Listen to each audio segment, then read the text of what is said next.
Hello बच्चों बच्चों आप सभी का मेरे चैनल पर स्वागत है। मैं आज आपको कबीरदास जी का एक दोहा पढ़ा रही हूँ। यदि आप मेरे चैनल पर पहली बार आए हैं तो प्लीज़ चैनल को सब्सक्राइब कर दीजिए। तो चलो मैं शुरू करती हूँ।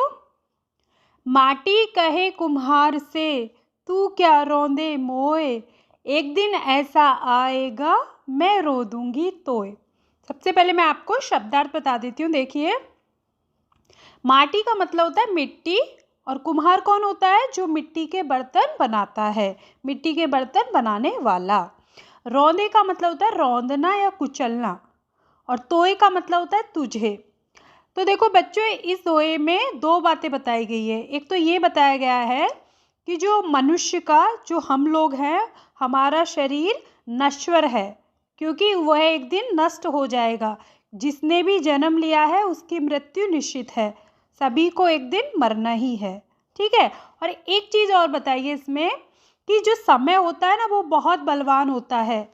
सभी को अवसर मिलता है इस संसार में, सभी को अवसर मिलता है, सब समय पर डिपेंड होता है। ठीक है। अब मैं इस दोहे का पहले सरल अर्थ बताऊंगी और उसके बाद भावार्थ बताऊंगी। तो देखिए, माटी कहे कुम्हार से तू क्या रौंदे मोए।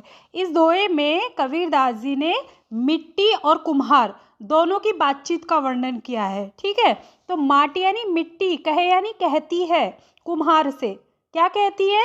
कि तू क्या रौंदे मोए, कि तू क्या रौंदे यानी रौंदेगा, मोए यानी मुझे, तू क्या मुझे रौंदेगा। कुम्हार जो होता है बच्चों, मिट्टी के बर्तन बनाने के लिए मिट्टी को क्या करता है? रौंदता है, कुचलता है उसको, तभी जाके बर्तन बनते हैं ना। तो इसीलिए मिट्टी कह रही है कुम्हार से कि तू क्या मुझे रौंदेगा, तू क्या मुझे कुचलेगा। एक दिन ऐसा आएगा, कि भविष्य में एक दिन ऐसा आएगा मैं रो दूंगी तोए। मतलब मैं यहाँ किसके लिए आया है? मिट्टी के लिए, कि मिट्टी रौंदेगी। किसको रौंदेगी? तो यानी तुझे। तो यहाँ पे किसके लिए आया है? कुम्हार के लिए, कि मिट्टी कुम्हार से कह रही है कि मैं तुझे एक दिन रौंदूंगी। कब? जब कुम्हार की मृत्यु हो जाएगी। देखो बच्चों, जो पहली पंक्ति है उसमें क्या है ना, कि जो मिट्टी है कुम्हार से कह रही है कि तू क्या मुझे रौंदेगा। तो यहाँ पे क्या है? अभी कुम्हार का समय प्रबल है, क्योंकि वह मिट्टी को रौंद रहा है। लेकिन मरने के बाद मिट्टी का समय प्रबल हो जाएगा, क्योंकि कुम्हार का शरीर मिट्टी में मिल जाएगा। हम सबका शरीर बच्चों मरने के बाद मिट्टी में ही मिलने वाला है। ठीक है। अब इसका मैं आपको भावार्थ बताऊंगी। इस दोहे में कबीरदास जी ने बताया है कि समय सबसे बलवान होता है और समय की गति से ही परिणाम निश्चित होते हैं।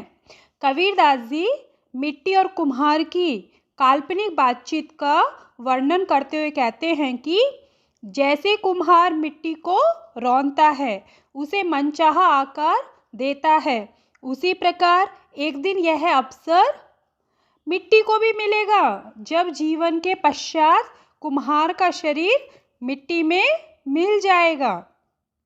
तब मिट्टी कुम्हार को रौंदेगी। इस संसार में सभी को अवसर मिलता है, सब समय पर निर्भर है। आशा करती हूँ आपको दोहा समझ में आ गया होगा। धन्यवाद।